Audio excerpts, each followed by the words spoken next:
Hello and welcome to Critical Line Item. In fact, this is the first video version of the podcast, and it'll be known on YouTube as Ravlic at Large. My name is Tom Ravlic, and thank you for joining me for this particular episode. One of the things that people won't necessarily be aware of is a lot of the work the government's doing in buttressing its policy decisions with data, with evidence. That's one of the most important things that politicians and others need to do is justify what exactly they do in government and why certain policy decisions matter. Now, my guest today, the Assistant Minister responsible for the area, Andrew Leigh, who's an absolute guru on economics, but he's also a stickler for getting the right answers related to trials and getting evidence for policy, also multinational taxation, and if we get time, depending on how we go, also look at some of the fundamental economic issues people are going to think about as we get closer to the election. Andrew, thank you for joining me. Real pleasure, Tom. Thanks for having me on. Absolute pleasure. Now, when sometimes people look at policy making in government and wonder where it comes from. You're in a unique position to talk about how you gather evidence to support decisions about programs, where money is allocated, and where money is withdrawn from or programs are stopped. How do you do all of that? Well, Tom, I'm wearing my I Love Evidence badge because I knew we'd be talking about this topic today and was keen to display my enthusiasm for good quality evidence. Really what we're doing in government is taking a leaf out of the medical book. Medicine, about 75 years ago, moved towards a system of eminence-based medicine where the greybeards had their way to evidence-based medicine, where you used rigorous approaches such as randomised trials to test whether treatments worked. Sometimes that confirmed conventional wisdom, sometimes it upended it. You had a whole series of treatments in medicine over the years that seemed good in the laboratory but didn't work in the field. So too in policy. Our Australian Centre for Evaluation has been established because we want to get better evidence for what works and what doesn't, partly to get better value for money for taxpayers, but also to make sure that government is doing its utmost to assist those who really need government to be effective. We have oodles of examples of programs that seemed like they might be effective, but when they were subject to a rigorous evaluation, didn't work out. The UK Social Workers in Schools program, beloved by social workers, beloved by schools, turned out not to improve the mental well-being of British teens. And so they pivoted and moved to other approaches to tackle that important problem. The Drug Court in New South Wales, established in 1999, was shown in a randomised trial to be very effective in reducing offending, not only benefiting those who were being sentenced, but also the community at large through reduced offending. More evidence is really just common sense. We're trying to do a lot more of it in government. What are the immediate examples that come to mind when you think about the use of the randomised trials? We've got some randomised trials kicking off now in the Department of Employment, looking at employment services and where we might offer better employment services to people who are in the online caseload. For example, offering a career coach, again, voluntary, so you don't have to take it up if you don't want to, but a random group of job seekers would be offered career coaching, others wouldn't, and we compare the outcomes. Career coaches are more expensive than the traditional way in which we've done things, so we need to see whether it's good value for money for Australian taxpayers. In a whole host of other areas across government, we're collaborating with agencies to see whether we can set up rigorous evaluations, get better evidence in government about what works and what doesn't. Is that where you've got this sort of interesting nexus between a policy position that might be ideologically driven, for example, in terms of social justice, and doing the right thing. But when you test something, you actually work out whether what was deemed to be the right thing rhetorically actually works or not. It's a really nice way of putting it, Tom. As a social democrat, I think we should hold very strongly to our values, to creating a more egalitarian, inclusive society. But we should hold particular policies more lightly, be aware that sometimes things that seem good don't turn out to be effective. I basically have one view in social policy, which is that we should evaluate things rigorously. I'm not an adherent to particular programs until they've been proven to work. And that's the approach that good medicos take. Their commitment is to making people healthier, but they don't go through their careers as a particular adherent of a certain chemical unless it's been rigorously proven to improve well-being.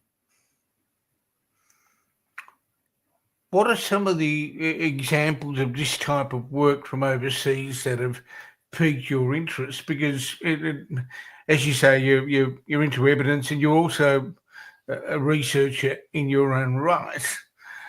What are some of the interesting policy testing that you've read about and heard about from overseas jurisdictions?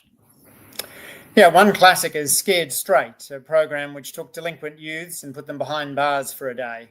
Low quality evaluations suggested that it reduced offending, but when they did a randomised trial, it turned out to increase offending, which is a reminder that government programs can not only be ineffective, but sometimes can actually be counterproductive.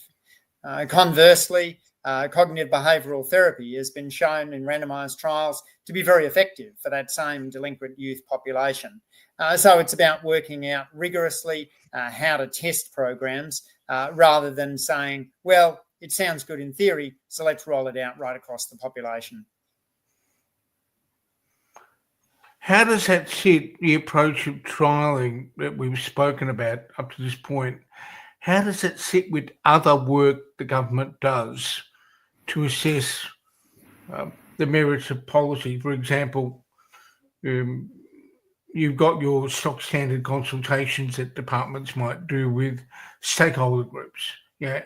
Are there any examples you can think of where the approach that you're looking at in terms of randomized trials also sits neatly next to the more traditional or the department-led consultation processes with stakeholders? Yeah, no, you make an interesting point about the interaction between the ways in which government engages. One of the things that's important to know about our approach to randomised trials is they're always done within a careful ethical framework. We want to make sure that people have options to opt out in most cases, and that we're not being overly burdensome.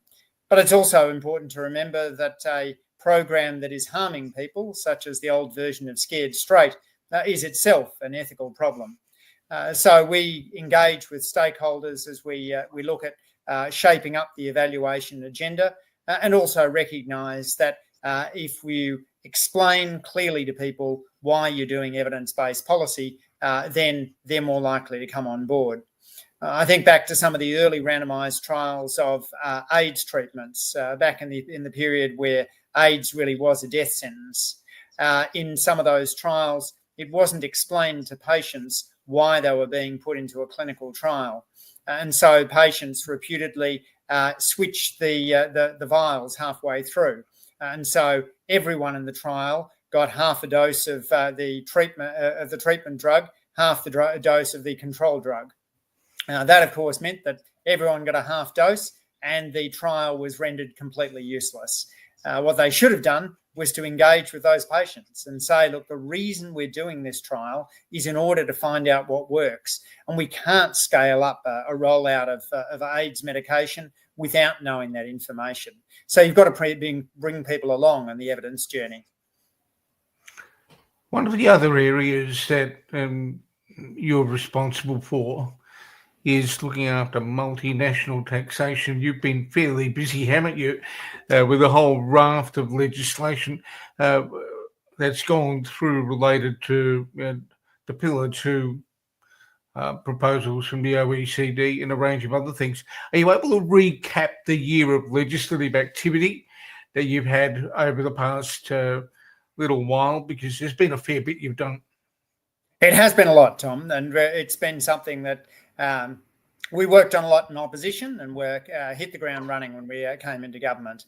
Basically, when multinationals are trying to reduce their tax bill in Australia, they're doing that by trying to increase their deductions. And one of the tricks they've been using to increase deductions that was loading a lot of debt onto the Australian arm of the multinational, and so it had big interest payments to deduct from the tax bill. These internal loans were getting out of control, and we passed legislation that curtails the use of debt deductions as a way of reducing multinationals' tax bills. We've also been among the first set of countries to implement the global floor on company tax.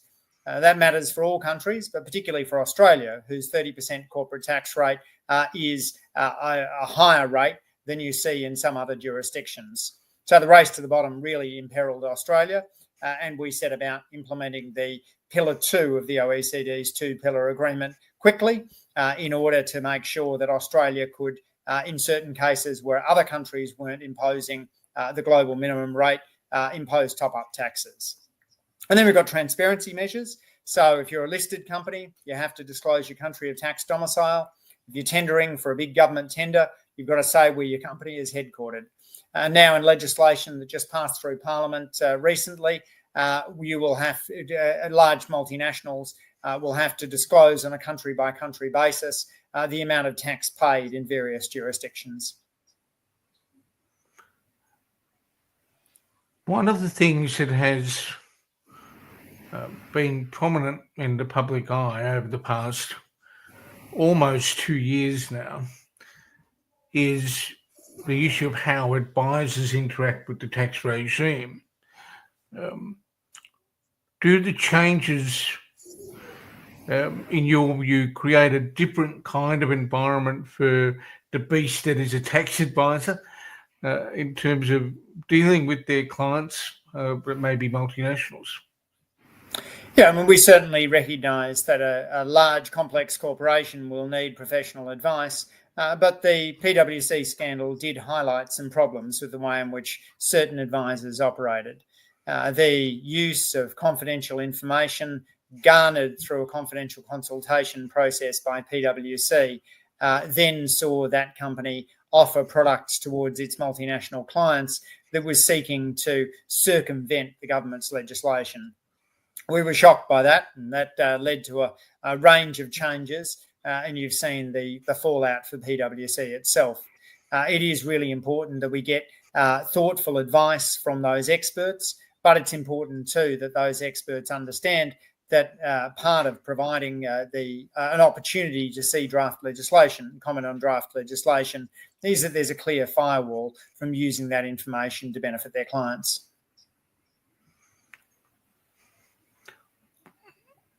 If we look at the change in law, and we talk about in the area of accounting ethics and the discussion about ethical conduct more generally, there is a discourse that focuses on the way in which people behave when there's no guardrails. And then when the law is imposed, that it causes people to constrain their behaviour or limit any sort of excesses of their imagination, shall we say? Does it concern you that the government has had to put more legislation in place in order to encourage people to be less adventurous? Yeah, I think it's an inevitable result of the PwC scandal. And of course, that work has been led by Treasurer Jim Chalmers and the Assistant Treasurer Stephen Jones, working really to make sure that our system is as robust as possible and to reflect the strong community concern over that scandal.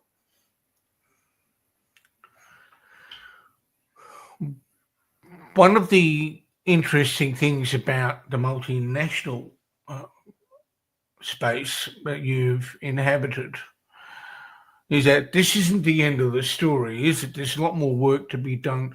Where do you go now once you've sorted out the Pillar 2, the transparency measures, and also the shutting the gate on mucking about with the intercompany loans? Yeah, the natural spot then is to look at Pillar 1, and Pillar 1 is the allocation of taxing rights among very large multinationals. So Pillar 2, that global minimum tax floor, applies basically to billion-dollar firms. Pillar 1 is for firms with turnover above $20 billion a year. So the largest of the large. And that allocates taxing rights across jurisdictions. So Australia is committed to implementing that, working with other countries about how the best way of making that happen. How do you get that to work well? Because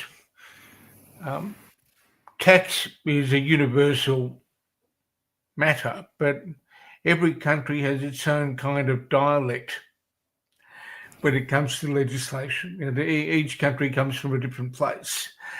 How do you make that work?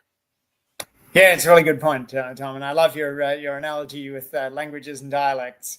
It is an ongoing big piece of public policy. Treasury is engaged with counterpart agencies right across the OECD and that broader group of around 130 countries. So Australia's on board for getting it done, but the implementation of Pillar 1 is trickier than the implementation of Pillar 2.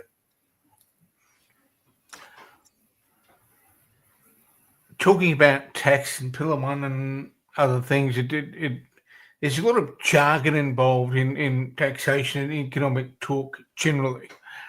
Of course, you've got a book out called The Shortest History of Economics. Anyone that wants to have a look at it, go out and see it. I've read a part of it. I still need to finish it, and it's certainly a very good primer for economic enthusiasts or people who want to learn more.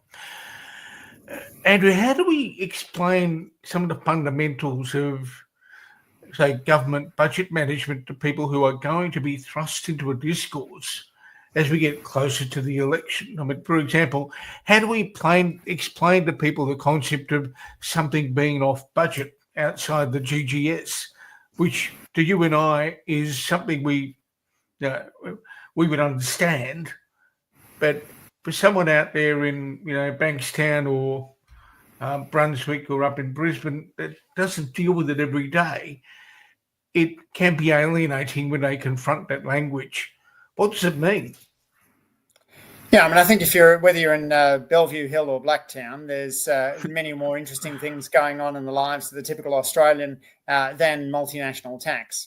Now, our obligation is to speak clearly about what we're doing without diving so deeply into the details that people's eyes glaze over. Holding multinationals to account is an important goal for the government. And we're doing this, Tom, not only to raise revenue, but also to get a level playing field. So a tech startup in a garage in Perth is not going to be immediately hiring accountants to figure out how to divert its profits off to a tax haven. So if it's competing, it shouldn't be competing with one hand tied behind its back. Multinational tax fairness isn't just about revenue, it's also about a level playing field for small businesses going up against larger firms. More broadly, as we get into election mode, there will be a lot of economic terms thrown around that people won't necessarily understand. How do we explain? How should people sort of think about a term like cost of living. What is meant by cost of living? Yeah, I mean, I think that's just going to the challenges of inflation and how people are feeling that the prices are going up.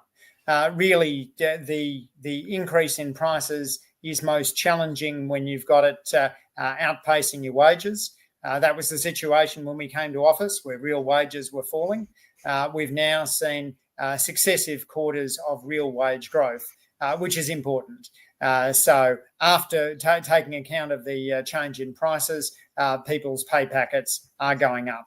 And that'll be a clear message we'll take to the election, that the cost of living reforms we've put in place have provided relief, whether that's through the increases on Commonwealth rental assistance, improving childcare, the changes we've made in providing HECS relief, and as well as that, turning around to budget surpluses, which give the Reserve Bank the freedom that it needs in order to make its own independent decisions on interest rates.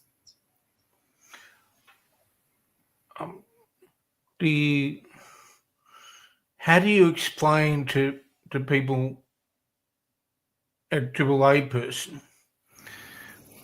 if we play a game for a moment and imagine I'm a bear with a little brain, how do you explain to a layperson the difference between what the Reserve Bank does and what the government does when it comes to managing the budget to achieve a better fiscal policy outcome? Well, the big job of the Reserve Bank is to smooth the business cycle, to make sure that the ups and downs of the economy aren't as large as they would otherwise be. And it does that through changing interest rates, which are essentially the price of borrowing and therefore the price of bringing consumption forward into the present. That has an impact through businesses, but also through households. In Australia, the household channel is bigger because we have more of us on variable rate mortgages. If you look at a country like the United States, the impact is largely coming through corporate borrowings. At the same time, the government has a responsibility to make sure that it's working in collaboration with the central bank. The surpluses we've brought down, the cost of living relief, all have made a tangible difference to reducing inflation. Despite being opposed by the Liberal National parties when we brought them to the Parliament. Now, you've been really generous with your time today, Andrew. If people want to know more about the things you're doing and the speeches you're delivering, where can they go? Well, my website's the modestly named andrewleigh.com. People are welcome to sign up for the monthly email that we send out. It goes out just once a month and keeps up to date with what we're up to. I'm on the major social media platforms. I've got a couple of podcasts, one on speeches and conversations, another one on ethics and values called The Good Life. And then I try and get out there into the community as frequently as I can through street corner meetings, town hall meetings and the like. And on top of that, also am trying to write opinion pieces and be out there in the media when you can. It's a much more fragmented media landscape, Tom, even than when I entered Parliament 14 years ago in 2010. So reaching as many people as possible is challenging, but it's also one of the pleasures of this job. To speak to people, to gather their ideas and to shape better policy as a result. I guess I've mentioned the shortest history of economics earlier. How did you find time in the middle of all the work you've just enunciated to write the book? Well, the shortest history of economics was largely written in the tail end of the pandemic, with a product of frustration over lockdowns and being in opposition. In government, I focused more on writing laws than writing books, and in being part of that reform journey. And I was really proud to see so much of our legislative agenda passing through the Parliament just at the start of the month. it really makes a difference for Australians to have that updated merger regime, to have the food and grocery code getting a fair deal for farmers, to have build to rent and help to buy kicking off. These are big reforms, and it's really pleasing to me as somebody who got into politics in order to make a difference on good economic policy, seeing these things become a reality. Is there much downtime for you over the Christmas break before you head into what will be an election season? Spend a little bit of time with the family. My folks are in Sydney, so we'll spend time there, throw the kids in the pool, get a good chance to do some hot Sydney runs, and then hit the ground running for 2025, which will be a hotly contested election. My personal view is that Peter Dutton is way too much of a risk for the economy, and we'll be making the case that we have done a lot, we have a lot more to do, and you can't risk Dutton. Andrew, thank you so much for joining me for this particular segment. Real pleasure, Tom. Thanks to you, and thanks for all you do. Okay. I've been talking to Andrew Leigh, the Assistant Minister in the Albanese government, looking at a whole range of issues from international taxation, randomised trials, and also the broader economy. Thanks for joining me, and we'll have another episode of Ravlic at Large, a production of Critical Line Item productions, coming to you soon.